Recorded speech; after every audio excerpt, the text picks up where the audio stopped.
அனைவருக்கும் மாலை வணக்கம். என்னோட பேர் சேவா. இது ரெட்ஃபோர்ட் உடைய 1608வது இடைவிடாத அமர்வுக்கு உங்கள் எல்லாரையும் வரவேற்கிறதுல மகிழ்ச்சி அடைகிறோம்.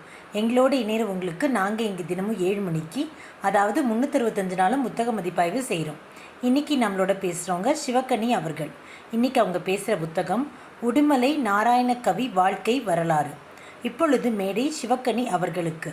நன்றி. நீங்கள் ஆரம்பிக்கலாம். அனைத்து ரெட்ஃபோர்ட் குழும உறவுகளுக்கும் இனிய மாலை வணக்கம். நாம் இன்று பார்க்க இருக்கும் புத்தகம் பகுத்தறிவு பாவலர் உடுமலை நாராயணகவி அவர்களை பற்றிதான். இந்த புத்தகம் பாத்தீங்கன்னா ஆசிரியர் அருள்ஜோதி அவர்கள் எழுதியிருக்காங்க. இவங்க எனக்கு சமீப காலமாக அறிமுகமான தோழி. இவங்க ஒரு மிகச்சிறந்த ஒரு முனைவர்னே சொல்லலாம். இந்த ஆசிரியர் இந்த நாராயணகவி அவர்களுடைய பாடல்களை எப்படி இருக்கு, அதுல இருக்கிற ஒரு ஆய்வு கட்டுரை அதை வெளியிடலாம் அப்படின்னு சொல்லிட்டு முயற்சி செஞ்சிருக்காங்க. அதற்கப்புறமா அந்த ஆய்வு கட்டுரை வெளியிட்டதற்கு அப்புறம் அதை நம்ம ஒரு புத்தகமா போடலாம் அப்படின்னு சொல்லிட்டு அவங்க இதை முயற்சி செஞ்சு இந்த அழகான ஒரு புத்தகத்தை நமக்கெல்லாம் படைத்து கொடுத்திருக்காங்க. பகுத்தறிவு பாவலர் அப்படின்னு நாராயணகவி அவர்களை ஏன் சொல்லறோம் அப்படின்னு பாத்தீங்கன்னா, அவ்வளவு விஷயங்கள் அவர் நமக்கு கொடுத்திருக்காரு. பகுத்தறிவு அப்படின்னு சொன்னாலே நம்மளுக்கு எல்லாருக்கும் ஞாபகம் வர்றது தந்தை பெரியார். அந்த வகையில அவருடைய கொள்கைகளை பின்பற்றி நாராயணகவி அவர்களும் மிக பெரிய அளவில் சமூக மாற்றத்தை ஏற்படுத்தி இருக்கிறாங்க மக்களிடத்துல. சோ இந்த புத்தகம் பாத்தீங்கன்னா பாவலரேறு தேன் தமிழ் பாசறை உடுமலைப்பேட்டையில இருக்கு. இவங்கதான் இந்த புத்தகத்தை வெளியிட்டு இருக்காங்க. இந்த புத்தகம் வெளியிடுவதற்கான காரணம் அப்படின்னு பாத்தீங்கன்னா, 117வது பிறந்த நாளை முன்னிட்டு நாராயணகவி அவர்களின் நினைவை கொண்டுதான் இந்த புத்தகம் வெளியிட்டிருக்காங்க. இந்த புத்தகம் முதல் பதிப்பு திருவள்ளுவர் ஆண்டு 2046 வெளியிட்டிருக்காங்க.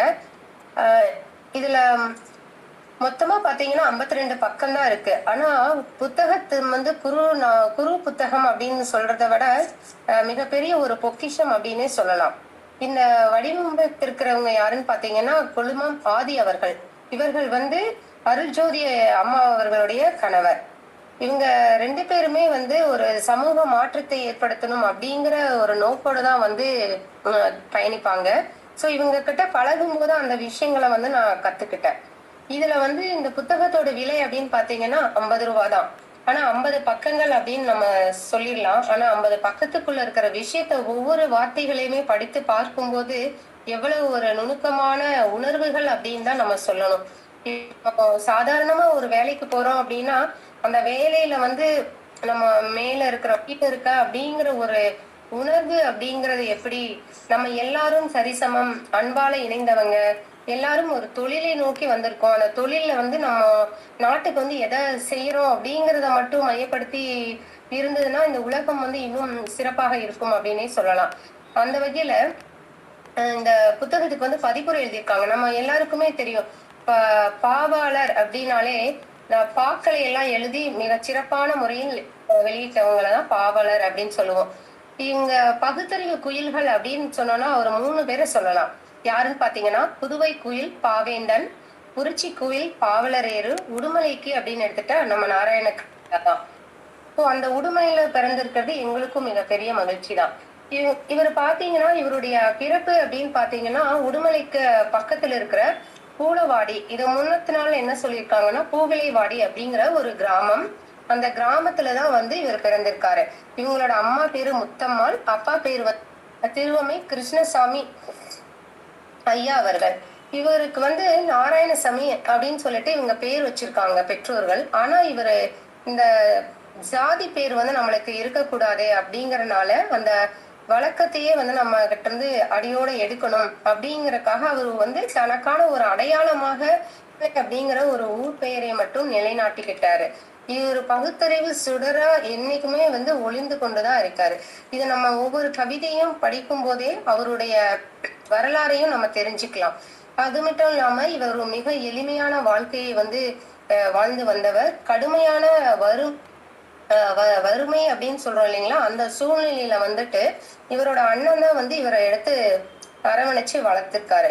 ஸோ ஒருத்தருங்க அரவணைப்பு அப்படிங்கிறது கிடைக்கும் போது அவங்க எப்படி வருவாங்க அப்படிங்கிறதுக்கு நாராயணகவி ஐயா அவர்களே ஒரு முன்னுதாரணமா நம்ம சொல்லலாம். இவர் எழுதியிருக்கிறது பாத்தீங்கன்னா நிறைய பாட்டு எழுதியிருக்காரு. இதுல வந்து நம்மளுக்கு கல்வி கற்கக்கூடிய அவசியத்தை வந்து ரொம்ப வலியுறுத்தி சொல்லியிருக்காங்க. இது கல்வி அப்படிங்கிறது ஒரு மனிதனுக்கு இன்றியமையாத ஒன்று, இதை யாருமே வந்து விட்டுறக்கூடாது அப்படிங்கறதுல ரொம்ப கவனமா இருந்திருக்காரு. அந்த வகையில பாத்தீங்கன்னா நம்ம பாட்டு அப்படின்னு சொல்றோம். ஆனா இன்னைக்கு வரக்கூடிய சினிமா பாடல்கள் ஆகட்டும், நம்மளே ஒரு பாட்டு எழுதணும்னாலும் அந்த வரிகள் வார்த்தைகள் வந்து நம்ம எப்படி கையாளுறோம், அது மற்றவங்க மனசுல வந்துட்டு ஒரு உணர்வுகளை ஏற்படுத்துதா அப்படின்னு பார்க்கிற மாதிரி பாடல்கள் இன்றளவில் இருக்குதா அப்படின்னு கேட்டா அது நம்ம யோசிச்சுதான் சொல்லணும். ஆனா இவர் எழுதியிருக்கிற பாடல்கள் அப்படின்னு பாத்தீங்கன்னா நையாண்டி பாடல், தெருக்கூத்து, புரவி நாட்டியம், பறையடித்தல், உடுக்கையடி பாட்டு, நாட்டுப்புற கலைகள், இந்த மாதிரி நிறைய பாட்டு எழுதியிருக்காரு. ஆனா இந்த பாட்டு எல்லாத்துலயுமே பாத்தீங்கன்னா நமக்கு வந்து ஏதாவது ஒரு கருத்தை வந்து சொல்லிட்டு தான் அவர் எழுதியிருக்கிறாரு. நம்ம சும்மா பாட்டு எழுதுறோம் அப்படிங்கிற மாதிரி இல்ல, அந்த பாட்டுல ஒவ்வொன்றுலயுமே வந்து ஏதாவது ஒரு கருத்து இருக்கும். அதுக்கப்புறம் இவர் வந்து மதுரையில போய் சங்கரதாசு அப்படிங்கிறவர்கிட்ட யாப்பிலக்கணமும் நாடக கலையும் கத்திருக்காரு. ஒரு கவிதை எழுதுறதுக்கு முக்கியமான ஒண்ணு வந்து யாப்பு. அந்த யாப்பு கத்துக்கிட்டு எழுதுறது அப்படிங்கிறது ஒரு மிகச்சிறந்த கைதேர்ந்த கலைன்னே சொல்லலாம். அதுல எதுகை, மோனை, சந்தம், முரண் இதெல்லாம் வந்து எவ்வளவு ஒரு விஷயங்கள் இருக்கு அப்படிங்கிறத நம்ம எழுதி அதுல நம்ம படிக்கும் போது மட்டும்தான் அந்த இதை வந்து நம்ம தெரிஞ்சுக்க முடியும். சோ அந்த மாதிரி அவ்வளவு ஒரு சிறப்பான ஒரு ஆசிரியர்கிட்ட வந்து அவர் கத்திருக்கிறாரு. அதற்கப்புறமா வந்து அவருடைய வாழ்க்கை வரலாறுன்னு பாத்தீங்கன்னா பூலவாடியில அவரோட நண்பர்களோட இணைந்து கதர் தொழில நடத்தி ஒரு துணிக்கடையே நடத்திட்டு வந்திருக்காரு. இப்ப கதர் துணி அப்படின்னு நம்மளுக்கு சொன்னாலே நம்மளுக்கு ஞாபகம் வருது யாருன்னு பாத்தீங்கன்னா காந்தியார் தான்.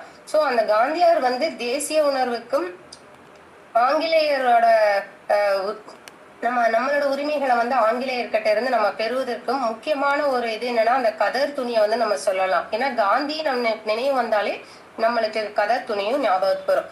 அப்புறம் நம்ம நாராயணகவி அவர்களுடைய குடும்பம் அப்படின்னு பாத்தீங்கன்னா ஒரு மிகப்பெரிய குடும்பம் தான். இவருக்கு திருமணமான பிறகு அவருக்கு வந்து வணிகத்துல வந்துட்டு இழப்புகளும் பல தொல்லைகளும் வந்து ஏற்படுது.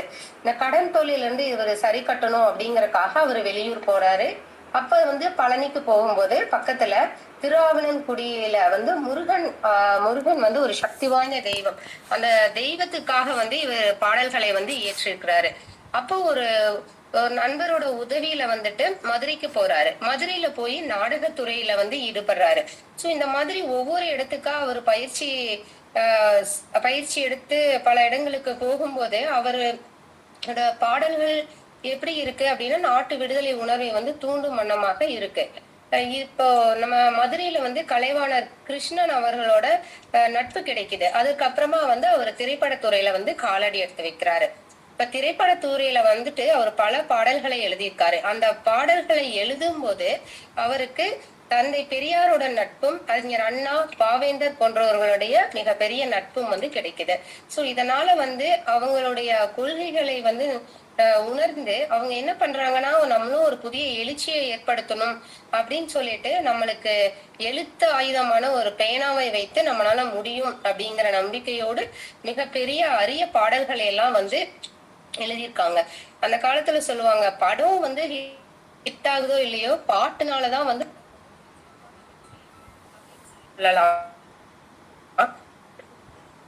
ஒரு நிமிடம்.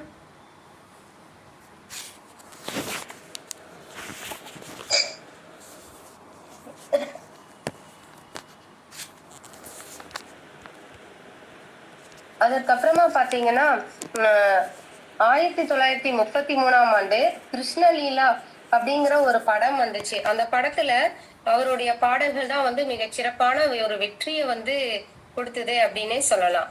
அதற்கப்புறமா புரத்தி மகன் அப்படிங்கிற ஒரு திரைப்படம். இந்த மாதிரி அந்த ஒரு படத்திலயுமே ஏராளமான திரை பாடல்களை வந்து அவர் எழுதியிருக்கிறாரு. அது இல்லாம காமராஜர், அறிஞர் அண்ணா, கருணாநிதி அவர்களுடைய ஒரு நெருக்கமான ஒரு அன்பும் வந்து அவருக்கு கிடைக்குது. சோ இவங்க எல்லாருக்குமே மிக சிறந்தவர் அப்படின்னு பாத்தீங்கன்னா நமது உடுமலை நாராயணகவி அவர்கள் தான். அதே மட்டும் இல்லாம சிவாஜி கணேசன் நடித்த பராசக்தி திரைப்படம் வந்து இப்ப உலகம் எங்குமே நம்ம பேசிட்டு இருக்கோம். பராசக்தி அப்படின்னாலே நம்மளுக்கு ஞாபகத்துக்கு வர்றது சிவாஜி கணேசனோட நடிப்பு. அது மட்டும் இல்லாம அவர் அந்த படத்துல உடுமலையார் எழுதிய பாடல்களை வந்து நம்ம சொல்லலாம். அதுக்கப்புறம் அண்ணாவோட கதை பாத்தீங்கன்னா சொர்க்கவாசல் அப்படிங்கிற ஒரு திரைப்படம் அது வந்து எடுத்தாங்க. அந்த படத்துல வந்துட்டு அண்ணாவுக்கே வந்து சம்பளம் வந்து குறைவாதான் இருந்தது. ஆனா நாராயணகவி அவர்களுக்கு வந்து சம்பளம் கூட அதிகமாக தான் கொடுத்தாங்க. அந்த அளவுக்கு பாடல்கள் வந்து மிகவும் உயர்ந்த இடத்தில் இருந்திருக்கு. அதுக்கப்புறம் பட்டுக்கோட்டை, கல்யாண சுந்தரம், மருதகாசி இவங்களோட பாடல்கள் எல்லாம் வந்து இந்த இவங்களோட பாடல்களோட பின்பற்றி உடுமலை நாராயணகவியும் வந்து நிறைய கருத்துக்களை வந்து மக்கள் மனதில் வந்து கொண்டு போய் செல்லணும் அப்படின்னு சொல்லிட்டு நிறைய பாடல்களை வந்து எழுதியிருக்காங்க. ஒரு நிமிடம்.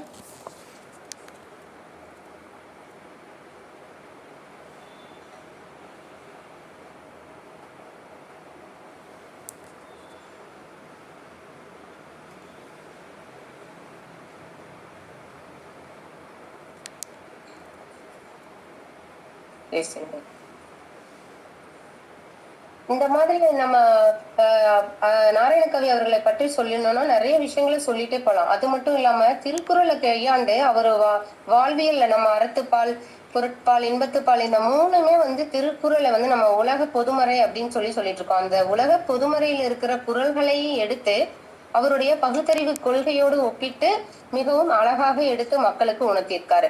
இப்போ நம்ம மனிதர்கள் அப்படின்னு சொல்லணும் அப்படின்னாலே அதுக்கு நம்மளுக்கு எல்லாத்துக்குமே 6வது அறிவு அப்படிங்கிறது முக்கியமான ஒண்ணா இருக்கு. அந்த 6வது அறிவு பகுத்தறிவு அப்படின்னு சொல்லிட்டு நம்ம எந்த ஒரு செயலை செய்யும் போதுமே நம்ம ஒரு விஷயத்த வந்து ஆராய்ந்து நம்ம செய்யும் போது நம்மளுக்கு அதற்கான ஒரு விடயம் வந்து கிடைக்கும்.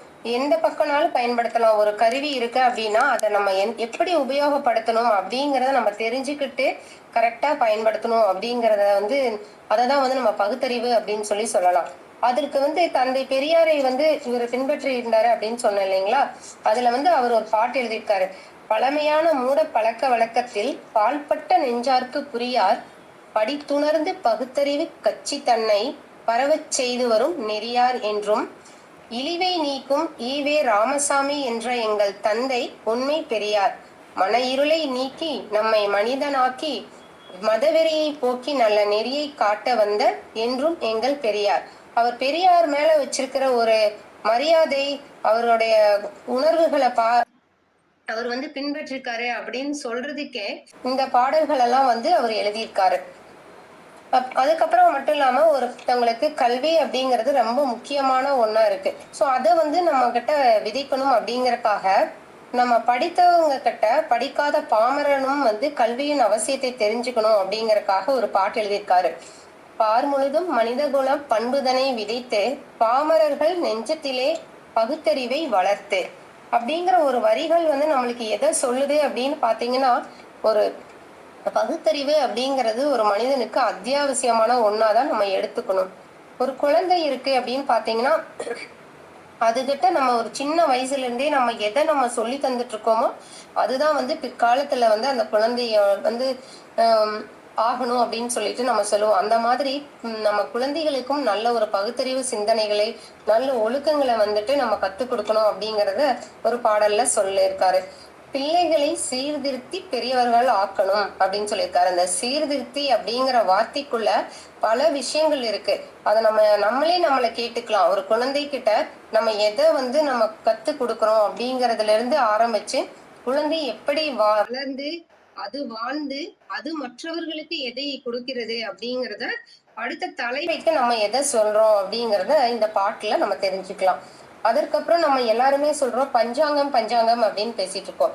இந்த பஞ்சாங்கத்துல வந்து ஒருத்தங்க பிறந்தா பஞ்சாங்கம் பாக்குறோம், இறந்தா பஞ்சாங்கம் பாக்குறோம். ஆனா அந்த பஞ்சாங்கத்தினால என்ன உபயோகம் இருக்கு அப்படின்னு பாத்தீங்கன்னா, இவர் என்ன சொல்றாருன்னா பாடைக்கு சமம் அப்படின்னு சொல்றாரு. பஞ்சாங்கத்தை பாடையோட விட்டு சொல்றாரு.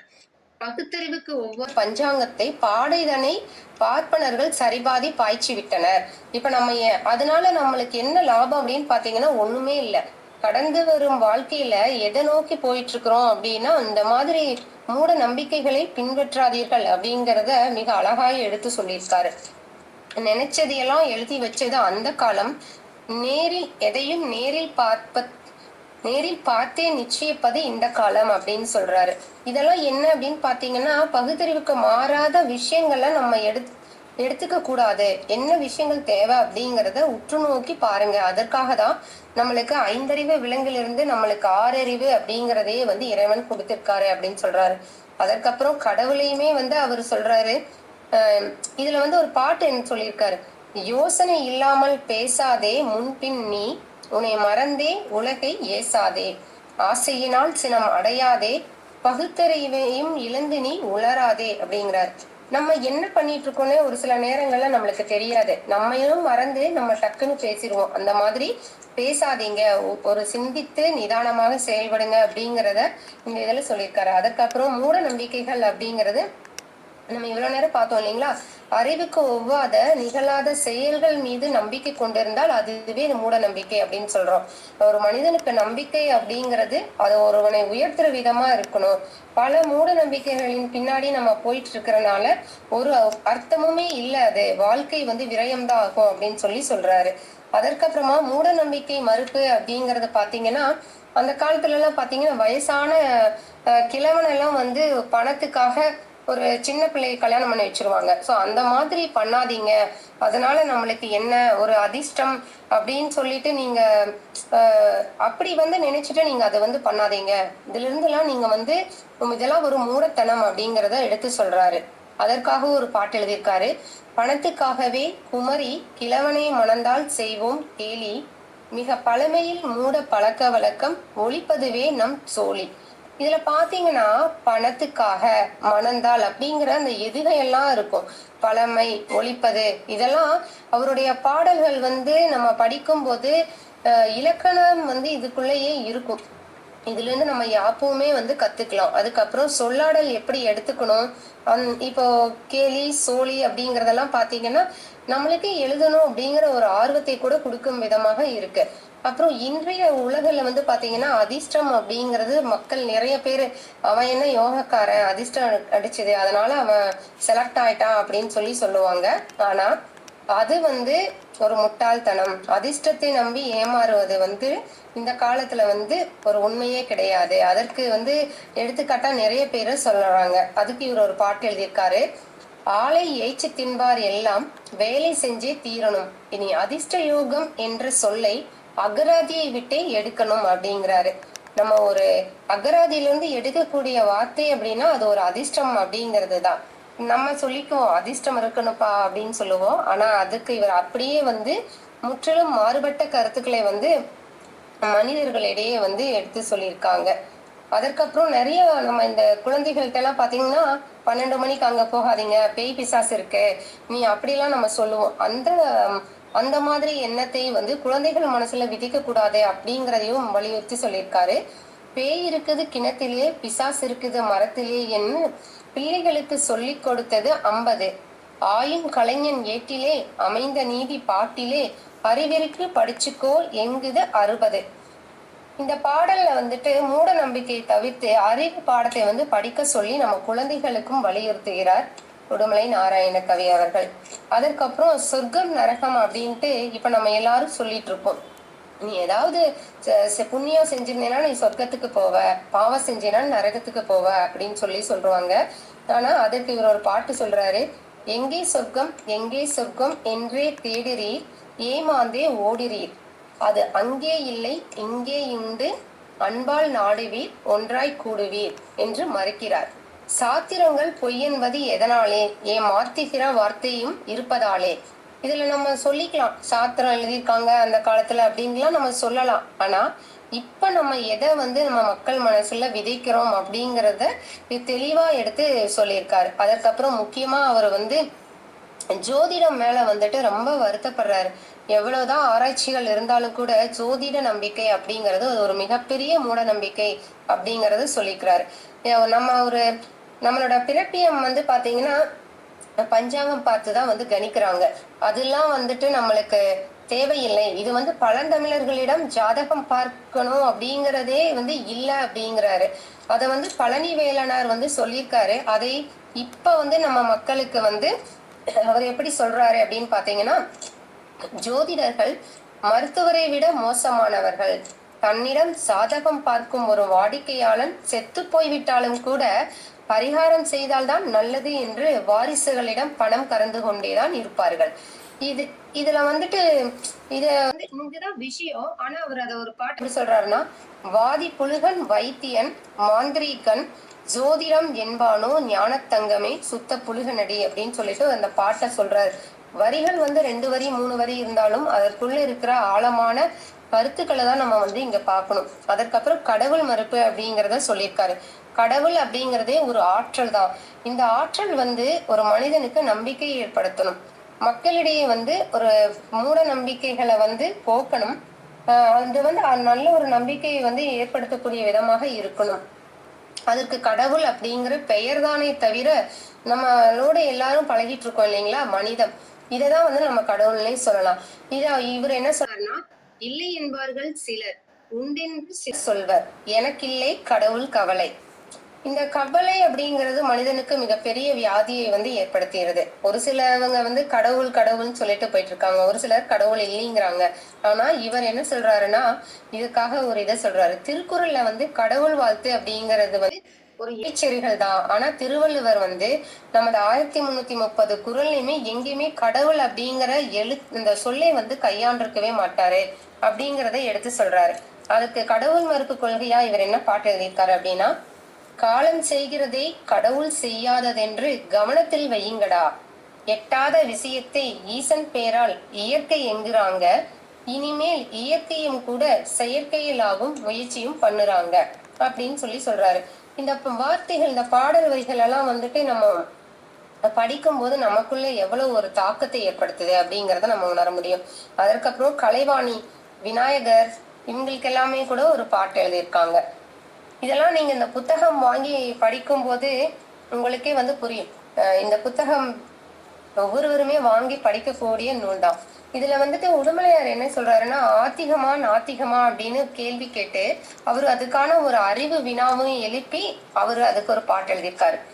அரிசி கோதுமை உருமாத்தி ஆப்பந்தோசை சப்பாத்தி அடையும் வடையும் விழா புடைக்க அடைக்கும் விரதம் ஆத்திகமா, அது ருசி கண்டதோர் நாவின் அந்த உணர்ச்சி என்பதே மேவும், இதை பெருமையாக சிலர் விரதம் என்பதை முறையிலே என்பதா நாத்திகமா அப்படின்னு சொல்லிட்டு ஒரு பாட்டு எழுதியிருக்காரு. நம்ம நிறைய பேர் விரதம் அப்படிங்கிற பேர்ல அப்பப்ப ஒரு சிற்றுண்டி மாதிரி எடுத்துக்கிறோம். அது விரதம் சொல்லிட்டு நம்ம ஏமாத்திக்கிறோம் கடவுள் நம்பிக்கை உள்ளவங்க. இந்த கடவுள் மறுப்பாளர்கள் என்ன பண்றாங்கன்னா, அது எதையுமே இது பண்ணாம சுத்தமா நாத்திகமா இருக்கோம் நாங்க அப்படின்னு சொல்லிட்டு அவங்க வழக்கம் போல உணவுகளை எடுத்துக்கிறாங்க. இதுல நம்மளுக்கு உணவுகளை விரதம் அப்படிங்கறது எதுக்காக அப்படின்னு பாத்தீங்கன்னா, அந்த ஜீரண உறுப்புகள் ஒரு ஓய்வு கொடுக்கணுங்கிறதுக்காக மட்டும்தான். இதுல நீங்க இத ரொம்ப பெருசா ஆராய்ச்சி பண்ண வேண்டியதில்லை அப்படின்னு சொல்றாங்க. அதற்கப்புறமா நம்ம எல்லாருக்கும் தந்தை அப்படின்னு சொன்னாலே அத கடவுள் அப்படிங்கிற ஒரு ஒற்றை வார்த்தையில நம்ம வச்சுக்கலாமே தவிர, ஆனா அதற்காக நம்ம அதை வைத்து கொண்டு நம்ம நிறைய பேர் பணம் இது பண்றாங்க, நிறைய விஷயங்களை ஏமாத்திட்டு இருக்காங்க. இந்த மாதிரி இருக்குது இப்ப இருக்கிற உலகம் அப்படிங்கிறத சொல்லிக்கிறாங்க. அதுக்கு என்ன சொல்றாருன்னா, கோடான கோடி உயிர்களுக்கு ஒரு தந்தை என்றாலே சிலர் கோட்டையிலே பலர் குடிசையிலே குடியிருப்பது எதாலே, பூங்குருடு நொண்டி செவிடர் ஊமை பிறப்பது எதாலே, நிறை குறைகளுக்கே இதுவரைக்கும் ஒரு முடிவு தெரியல அப்படிங்கிற வரையில சொல்றாரு. இப்ப உலகத்துல எல்லாருமே நல்லா இருக்கிறோம் அப்படின்னா தானே கடவுள் அப்படிங்கிறவரு இருக்கிறாங்க.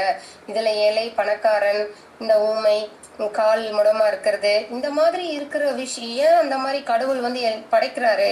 படைக்கும் போதே அவர் நல்ல விஷயங்களை படைக்கலாம்ல அப்படிங்கிற மாதிரி இந்த கேள்வி எழுப்புற மாதிரிதான் இந்த பாட்டு இருக்கு. அப்புறம் காசை பிடுங்கிடுதற்கே பலர் கடவுள் என்பர், இரு காதையும் மூடு கூசி நடுங்கிடு தம்பி, கெட்ட கோயில் என்றால் ஒரு காதத்திலோடு. இதாவது இதுல என்ன சொல்றாரு அப்படின்னா, நம்ம ஏமாத்திட்டு இருக்காங்க பாத்தீங்களா மக்கள், அவங்களுக்காகவே இந்த ஒரு பாட்டை எழுதியிருக்க மாதிரி.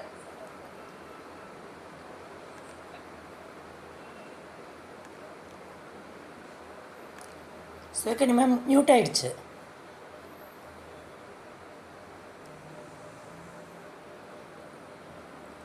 மேம் சிவகனி மேம் கேட்கல.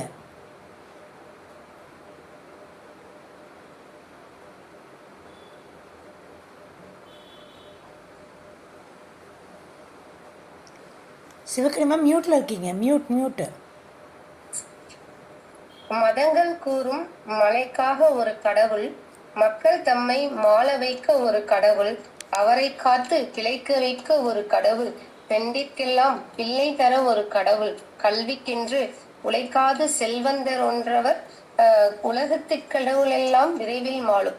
இந்த ஒவ்வொரு வரி பாத்தீங்கன்னா கடவுள் அப்படிங்கிற ஒரு வார்த்தை தான். ஆனா அதுல வந்துட்டு நம்ம எவ்வளவு விஷயங்களை எடுத்து சொல்லியிருக்காரு அப்படிங்கிறத நம்ம புரிஞ்சுக்க முடியும். அதற்கப்புறம் சாதி மறுப்பு அப்படிங்கறது, சாதி அப்படின்னு சொல்றோம். இப்ப பாத்தீங்கன்னா இந்த நம்ம இன்றளவும் நிறைய பேர் சாதி அடிப்படையில நிறைய வேலை கிடைக்காமலோ இல்ல நிறைய பேர் வாழ்க்கையே சாதிங்கிற ஒரு இதனால இழந்திருக்காங்கன்னு தான் சொல்ல முடியும். ஆனா அந்த காலத்துல சாதி அப்படிங்கிறது இல்லவே இல்லை. இருந்ததே ரெண்டே தான், அது ஆண் சாதி பெண் சாதி அப்படின்னு தான் சொல்றாங்க. ஆனா கொஞ்ச நாளுக்கு அப்புறமா அறிவியலாளர்கள் அட்டன், குரே, பெட்கர், ஆர்சி தத் இவங்கெல்லாம் சாதிகள் எப்படி வளர்ந்தது அப்படிங்கறத ஒரு ஆராய்ச்சி பண்ணி நம்ம கிட்ட சொல்றாங்க. அத நாகரிகம் வளர வளர அவங்களே சாதியை பிரிச்சுக்கிறாங்க. அதாவது பணம் காசு இருக்கிறவங்க மேலோர், காசு இல்லாதவங்கள கீழோர். எல்லாரும் இப்ப வள்ளுவரே சொல்லியிருக்காரு, பிறப்புக்கும் எல்லா உயிர்க்கும் என்று உலகிற்கே அறம் அப்படின்னு சொல்லலாம். ஒன்றே குலம் ஒருவனே தேவன் அப்படிங்கிற வார்த்தைகள்லாம் எவ்வளவு ஒரு வலிமையான சொற்கள் அப்படிங்கறத நம்ம யோசிச்சு பார்க்கணும். ஆனா என்னதான் இருந்தாலும் ஜாதி கொடுமை அப்படிங்கிறது இன்னைக்கும் நம்ம பார்த்துட்டே தான் இருக்கோம். ஒரு ஜாதியை வச்சுட்டு நம்ம பண்ற பிரச்சனைகள் ஏராளமா இருக்கு. சோ இதற்காக நம்ம நம்ம சைடு என்ன எடுக்கணும் அப்படின்னு பாத்தீங்கன்னா, நம்மளுக்கு மனிதம் அப்படிங்கிற ஒற்றை ஜாதியை மட்டும் நம்ம கையாண்டோம்னா போதும். இதற்காக இந்த தீண்டாமையை ஒழிக்கணும் அப்படின்னு சொல்லிட்டு அண்ணல் அம்பேத்கர் அவருடைய வாழ்க்கை வரலாறு பார்த்தோம்னா எவ்வளவு ஒரு கஷ்டமான சூழ்நிலையெல்லாம் கடந்து பல விஷயங்களை எடுத்து சொல்லியிருக்காரு. ஆனாலும் நம்ம இன்னும் அதையெல்லாம் ஏத்துக்காம இன்னும் மறுத்துட்டு தான் இருக்கோம். எத்தனை பெரியார்கள் வந்தாலும், அண்ணா வந்தாலும், அம்பேத்கர் வந்தாலும், மக்களாகிய நாம பகுத்தறிவு சிந்தனைகளை ஏற்று பகுத்தறிவோடு இருக்கும்போதுதான் இந்த உலகம் ஒரு இயல்பாக இருக்கும் அப்படிங்கறத நான் இந்த இடத்துல முன்வைக்கிறேன். அதற்கப்புறம் நம்ம ஒவ்வொரு பாட்டுமே நம்ம பார்க்கணும். இதுல சாதி மறுப்பு கருத்துக்கள் அப்படின்னு ஒரு பாட்டு என்னன்னா, நீதி இல்லா உலகம் இது, நேர்மையற்ற உலகம் இது, சாதி பேத சமயங்களாம் சஞ்சலங்கள் சூழ்ந்த இந்த உலகம். இது அன்னைக்கே அவர் பாடி வச்சுட்டாரு. ஏன்னா நம்ம இப்பவும் அந்த மாதிரிதான் உலகம் இருந்துட்டு இருக்கு. அதுல ரெண்டு ஜாதி தான், ஆண் ஜாதி பெண் ஜாதி அப்படிங்கறத ஒரு பாட்டு சொல்லியிருக்காரு. பெண்ணும் ஆணும் என பிறந்த ஜாதி எது, மண்மேல் ரெண்டு தான் வேறில்லை, இதில் பேதம் நாட்டி மன பகைமை காட்டி நாம் பிரிந்து வாழ்வதில் பயனில்லை அப்படின்னு சொல்றாரு. இதுல நம்மதான் ஒவ்வொருவருமே நம்ம உணரணும். இந்த ஜாதி இதெல்லாம் நம்ம பார்க்கணும் அப்படிங்கறத முற்றிலுமாக அடியோட நம்ம இருக்கணும் அப்படிங்கறத நம்ம எடுத்துக்கணும் ஒவ்வொரு பாட்டிலையுமே. அதற்கப்புறம் திருவள்ளுவர் கொள்கையோட இவரோட கருத்தையும் சொல்றாரு. பிறப்புக்கும் எல்லா உயிர்க்கும் சிறப்புவா செய்தொழில் வேற்றுமையான் அப்படிங்கிறத வள்ளுவர் சொல்லியிருக்கார். இவர் அதோடு சேர்த்தி வேற்றுமையான் என்றே குறிப்பிட்ட வள்ளுவன் புரட்பாவை உணர்ந்து ஒருபட்டு வாழ உடன்படுவீராக அப்படின்னு சொல்லியிருக்காரு. நம்ம சாதி வேற்றுமை அப்படின்னு சொல்றோம். இதுல ஒற்றுமை அப்படிங்கிற அந்த 5 எழுத்து மந்திரத்தை நம்ம அதாவது கடைபிடித்தாலே போதும், நம்மளுக்கு எந்த ஒரு பிரச்சனை அப்படிங்கறதே வராது. ஒரு குடும்பத்துக்குள்ளேயே பாத்தீங்கன்னா ஒற்றுமை இல்லாம இருக்கிறது எவ்வளவு குடும்பங்கள் தனி குடித்தனங்களாகட்டும், ஒரு கூட்டு குடும்பத்தில இருந்து ஒரு புரிதல் இல்லாமல் இருக்கிறதாகட்டும், இது எல்லாமே இந்த ஒற்றுமை அப்படிங்கிற அந்த ஒற்றை வார்த்தை. நம்ம என்ன நடந்தாலும் சரி நம்ம ஒற்றுமையா இருக்கணும் யாராவது ஒருத்தங்க நினைச்சிட்டா கூட அந்த குடும்பமாகட்டும் அந்த நாடாகட்டும் மிகவும் சிறப்பாக இருக்கும் அப்படின்னே சொல்லலாம்.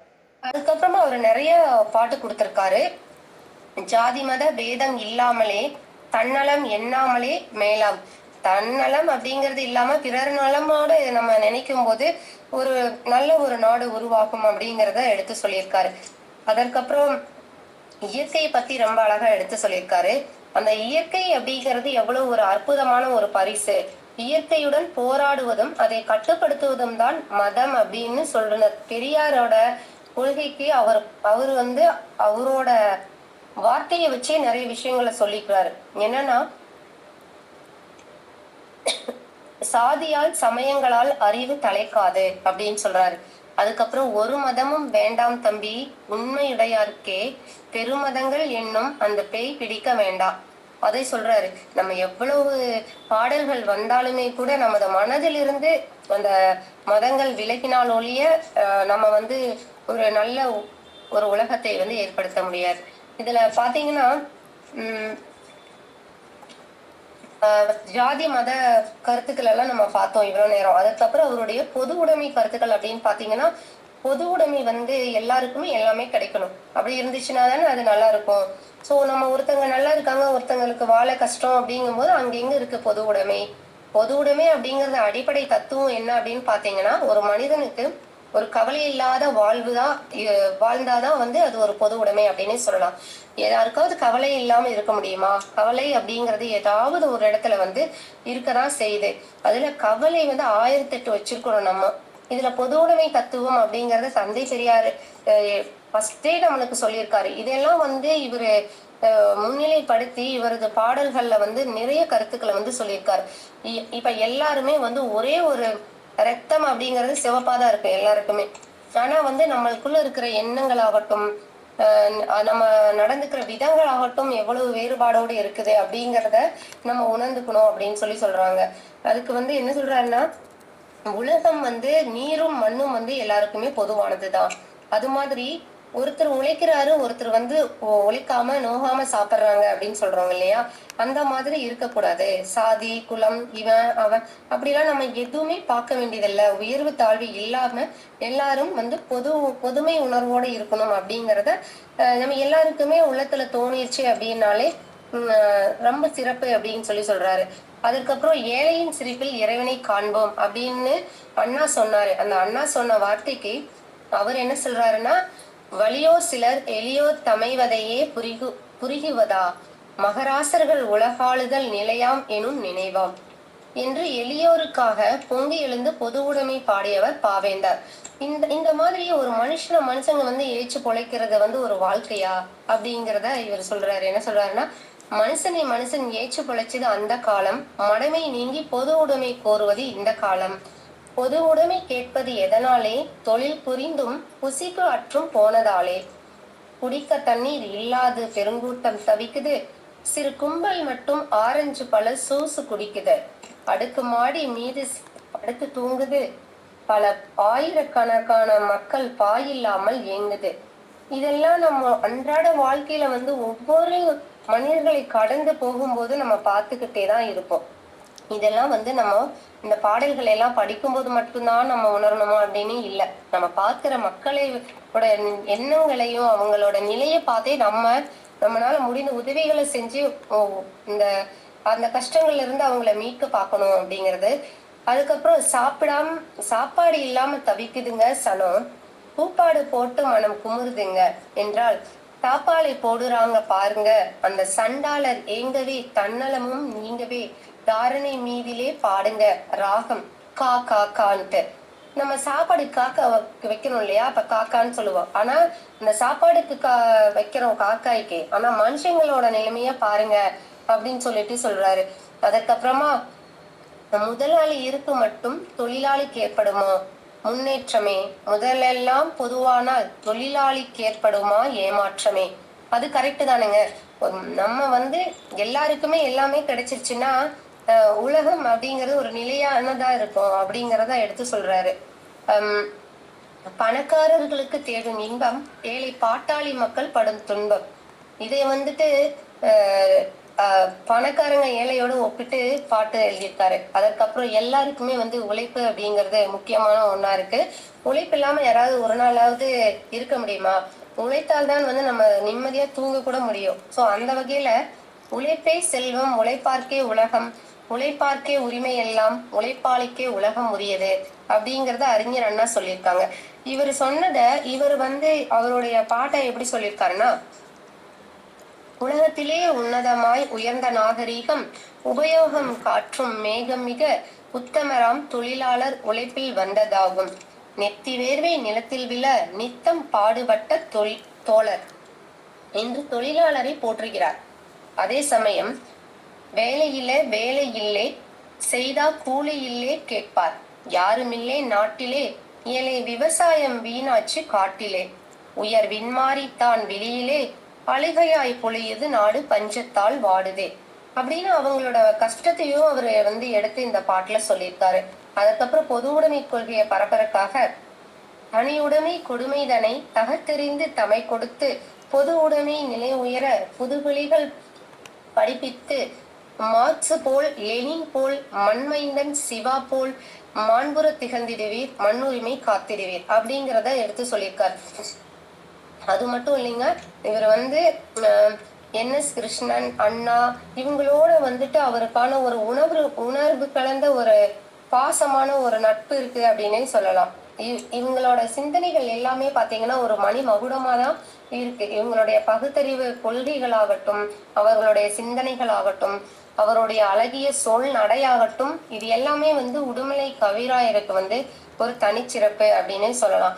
இந்த பாடல்ல இருக்கிற சொல்லாடல்கள் எளிதில் எல்லாருக்கும் புரியும் வண்ணமாக இருக்கும். ஒரு கவிஞர்களுக்கு தான் இந்த பாட்டை படிச்சு புரிஞ்சுக்கணும் அப்படிங்கறது இல்ல. இவர் முக்கியமா என்ன சொல்றாருன்னா, படிக்காத குழந்தைகள் கூட படிக்கணும் அப்படிங்கறத நிலைநிறுத்தி சொல்றாரு. அதுக்கப்புறம் நம்ம எல்லாருமே பகுத்தறிவை வளர்க்கணும் அப்படின்னு சொல்றாங்க. அதுக்கப்புறம் சின்ன வயசுலயே குழந்தைகளை கல்யாணம் பண்ணி வச்சிருவாங்க. சோ அந்த மாதிரி விஷயங்களை பண்ணாதீங்க அப்படிங்கறத அவரோட பாடல்ல சொல்லியிருக்காரு. இது எல்லாமே நம்ம பகுத்தறிவு அப்படிங்கிறது மனுஷனுக்கு மட்டும்தான் இருக்கு, இதை நம்ம பயன்படுத்தினாலே போதும் அப்படிங்கிறாரு. 2 அடியில வள்ளுவர் எவ்வளவு விஷயங்களை அழகா விதைத்து சென்றிருக்கிறாரு. அது போல நம்ம இருக்கிறப்ப நம்ம என்ன செஞ்சிருக்கோம் அப்படிங்கறத ஒவ்வொருத்தருமே உணரணும் அப்படின்னு சொல்றாரு. இதுல முக்கியமா நம்ம என்ன கவனிக்கணும்னா, ஒரு விதை பாத்தீங்கன்னா ஒரு மரமா வளர்ந்து அது ஒரு விதைய கொடுத்துட்டு போகுது. அதோட பயன் அப்படின்னு பாத்தீங்கன்னா அது விருட்சமாயி மீண்டும் ஒரு மரம் வளர்வதற்கான ஒரு வழி தடங்களை அது விட்டுட்டு போகுது. அந்த மாதிரி நம்மளும் என்ன நம்ம செஞ்சிருக்கோம் அப்படிங்கறத நம்ம ஒவ்வொருத்தருமே கேட்டுக்கணும் அப்படிங்கறத சொல்லியிருக்காரு. அதுக்கப்புறம் பெண்ணியத்துக்காக ரொம்ப பாடுபட்டு பெரியார் எவ்வளவு தூரம் சிரமப்பட்டாரோ அதே அளவுக்கு இவரும் பெண்ணடிமை கருத்துக்கள் எல்லாம் ஒழியணும், பெண் அடிமை இருக்கக்கூடாது அப்படிங்கறத திரைப்பட பாடல்கள்ல எழுதியிருக்காங்க. அது மட்டும் இல்லாம ஆணும் பெண்ணும் சமம், கற்பு அப்படிங்கிறது 2 பேருக்குமே ஒரு பொதுவானது. அப்புறம் வேலை செய்யறதுல கூட பாத்தீங்கன்னா ஆண்களுக்கு பெண்களும் நிகராக வேலை செய்யக்கூடிய ஒரு திறமை அப்படிங்கிறது இருக்கும். ஆனா அதையெல்லாம் நம்ம பெண்கள் அப்படிங்கிறவங்க உணரணும் அப்படிங்கிறதையும் வலியுறுத்தி ரொம்ப அழகா எடுத்து சொல்லியிருக்காரு.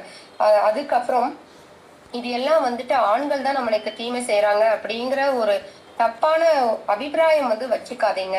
அதை நம்ம பெண்களே அவங்கள தாழ்த்திக்கிற மாதிரி அப்படிங்கறதையும் எடுத்து சொல்லியிருக்காரு. ஒரு பெண்ணோட பெருந்துயர் அப்படிங்கிறது என்ன அப்படின்னு பாத்தீங்கன்னா அது ஒரு கைமை நிலைதான். இந்த கைமை நிலை அடைஞ்சதுக்கு அப்புறமும் பாத்தீங்கன்னா இந்த சமூகம் என்ன சொல்கிறது மக்களுக்கு அப்படின்னு பாத்தீங்கன்னா, இப்போ எவ்வளவு விஷயங்கள்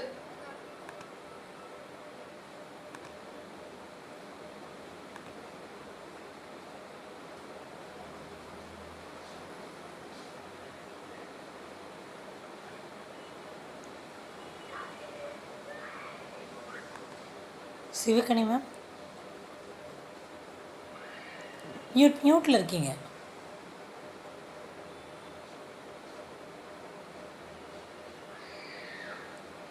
இந்த மாதிரி பாத்தீங்கன்னா ஒரு பெண்கள் கைமை நிலை அடைகிறாங்க இல்லைங்களா, அவங்க எல்லாம் நம்ம இப்போ என்ன சொல்றாங்க, அவங்களுக்கு மறுமணம் பண்ணிக்கலாம் அப்படிங்கிற மாதிரி சொல்றாங்க. ஆனா இந்த கொடுமையான விஷயம் அப்படின்னா ஒருத்தங்களுக்கு அந்த உடன்கட்டை ஏறுதல் இந்த மாதிரி விஷயங்கள் எல்லாம் அந்த காலத்துல இருந்தே இருக்கு. இதெல்லாம் அடியோட ஒழிக்கணும் அப்படின்னு சொல்றாரு. அதற்கப்புறமா மகாபாரதத்துல பெண்கள் எப்படி இழிவு செய்யறாங்க இதெல்லாம் பார்த்து ஒரு பெண்களோட உரிமை அப்படிங்கறத நம்ம ஒவ்வொரு பெண்ணுமே உணரணும் அப்படிங்கறத இந்த இடத்துல அழகா எடுத்து சொல்லியிருப்பாரு. இதெல்லாமே அல்லாம அறிவியல் பார்வையில அவர் எப்படி நம்ம அறிவியல் தினம் தினம் புதுசா வந்துட்டேதான் இருக்கும். அதுல இவர் என்ன சொல்றாரு, அறிவியலில் மாறாதது எதுவுமே இல்லை, அவ்வளவு மாற்றங்களை கண்மீக்கும் நேரத்துல நடந்துருது அப்படிங்கறத எவ்வளவு வருஷத்துக்கு முன்னாடியே சொல்லியிருக்காரு. அப்படின்னா ஒரு மலை செயற்கை மலை ஆகட்டும், அது இப்ப எல்லாமே நம்ம ஒரு ஆர்டிபிஷியல் இன்டெலிஜென்ஸ் சொல்றோம் இல்லைங்களா, அது எல்லாமே யாரு பண்றா அப்படின்னா அது ஒரு மனிதன் தான் பண்ணுவாரு. அதை பண்ணக்கூடிய திறமைகள் அவனுக்குள்ள இருக்கு. இது கொஞ்ச நாள் ஆச்சுன்னா உயர்ந்து வந்துரும் அப்படிங்கறத அப்பவே சொல்லியிருக்காரு. குரங்கிலிருந்து தான் மனுஷன் வந்தாலும் அவனது திறமைகள் வந்து எப்படி ஃபர்ஸ்ட் ஓரறிவுல இருந்து ஈரறிவு, அதுக்கப்புறமா வந்து ஆறறிவு வரைக்கும் வந்திருக்கோம் இல்லையா? இந்த ஆறறிவான மனிதன் ஒரு இயந்திரங்களை வந்து உருவாக்கி அந்த இயந்திரங்களே வந்து வேலையை வந்து அதிகமாக செய்து நமக்கு வேலை கம்மியாகிற மாதிரி பண்ணிக்கக்கூடிய அளவுக்கு இருக்கு அப்படின்னா அதற்கு அறிவியல் பார்வையில வந்து அவர் சொல்றாரு. அவங்க வீட்டுல வந்து கேட்கிற மாதிரி ஒரு பாட்டு இருக்கு. நெல்லு குத்துவது, நீர் இறைப்பது, ஆக்கி அரிப்பது இவை அனைத்தும் மாந்தன் செய்யும் வேலைகள். ஏன் இதற்கெல்லாம் பொறிகள் வந்துவிட்டால் இன்னும் வேலைகள் எளிதாகும் என்பதை தம் பாடலில் சுட்டி காட்டுகிறார். அதுக்கு வந்து அவர் சொல்றாரு, அதுக்கும் வந்துட்டு இப்ப நம்ம எல்லாருமே பார்த்திருக்கோம், கிரைண்டர், மிக்சி எல்லாமே வந்துருச்சு இல்லைங்களா? அத அப்பவே சொல்லியிருக்காரு. பள்ளிக்கு செல்றதுக்கு கூட நேரம் இருக்காது, ஆனா வந்துட்டு பள்ளிக்கு போகலைனாலும் கூட கத்து கொடுக்கணும் அப்படிங்கிறத இப்ப நிறைய படிக்காத குழந்தைகளுக்கும் கூட அனைவருக்கும் கல்வி அப்படிங்கிற மாதிரி எல்லாம் நிறைய விஷயங்கள் வந்துருச்சு. அப்புறம் படிக்காத வயதானவர்களுக்கும் வந்து எழுதவா தெரிஞ்சிருக்கணும் அப்படிங்கறதுக்கெல்லாம் நம்ம நிறைய கொண்டு வந்திருக்காங்க அரசு. இதெல்லாம் வந்து அவர் அப்பவே சொல்லியிருக்காரு. ஆனா கல்வி அப்படிங்கறத ரொம்ப மையப்படுத்தி சொல்லியிருக்காரு. அதுக்கும் ஒரு கருவியை வந்து நம்ம செஞ்சு வச்சுட்டோம் அப்படின்னா எதிர்கால வாழ்க்கை முறையை வந்து ரொம்ப நல்லா இருக்கும் அப்படிங்கறத எடுத்து சொல்லியிருக்காரு. அதுக்கப்புறம் 10 பேர் செய்யற வேலையை ஒரே ஒருவர் செஞ்சுக்குவாங்க. அது எப்படின்னா அந்த எந்திர மனிதனால்தான். அந்த மாந்தனே விட பல வேலைகளை விரைவாக செய்யக்கூடிய ஆற்றல் அப்படிங்கறது எதுனா ரோபோ. அந்த ரோபோவை செய்யக்கூடியது நம்ம தான். அதை வந்து சொல்லியிருக்காங்க. அதுக்கு ஒரு பாட்டு இருக்கு. பட்டனை தட்டினால் இட்லி கூட தட்டுக்கு வர வேண்டும் அப்படிங்கிற வரியில ஸ்டார்ட் பண்ணி நம்ம அந்த சாப்பாடு அப்படிங்கிறத உணர்ந்து சாப்பிட்றோமா, அதுல இருக்கிற சத்துக்களை உள்வாங்கி சாப்பிட்றோமா, என்ன காய்கறிகள் சாப்பிட்றோம், இதுக்கெல்லாம் வந்துட்டு அறிவியல் வந்து எப்படி நம்ம பாருங்களேன், ஒரு காய்கறி எடுத்துட்டீங்கன்னா அதுல எவ்வளவு உரங்களை போட்டிருக்காங்க, அதனால நம்மளுக்கு எவ்வளவு ஒரு உடல் உறுப்புகள்ல வந்து உபாதைகள் வருது, இதெல்லாம் வந்துட்டு சொல்றாரு. இதுக்கு வந்துட்டு நீங்க ஒவ்வொருவருமே உபயோகிங்க. ஒரு மாத்திரை எடுத்துக்கிறீங்கன்னா அதற்கான பின்விளைவுகள் என்ன அப்படிங்கறதெல்லாம் வந்துட்டு இவர் சொல்றாரு. இதெல்லாம் வந்து அறிவியலோட நன்மை தீமைகளை ஆராய்ஞ்சு நீங்க எடுத்துக்கணும் அப்படிங்கறத எடுத்து சொல்றாரு. இதெல்லாம் வந்து அவர் அறிவியலை கையாண்ட விதம். அது மட்டும் இல்லாம இலக்கிய உத்திகள் அப்படின்னு பாத்தீங்கன்னா அவரோட கருத்துகள்ல நம்ம சொன்னோம் இல்லைங்களா, அந்த ஒரு பாட்டு படிக்கும் போதே ஒரு உவமை எப்படி இருக்கும், உருவகம் எப்படி இருக்கும், அந்த குறியீடு, முரண், படிமம் இதெல்லாமே வந்துட்டு கத்துக்கிற மாதிரி இருக்கும் அவரோட பாடல்களை படிக்கும் போது. Same time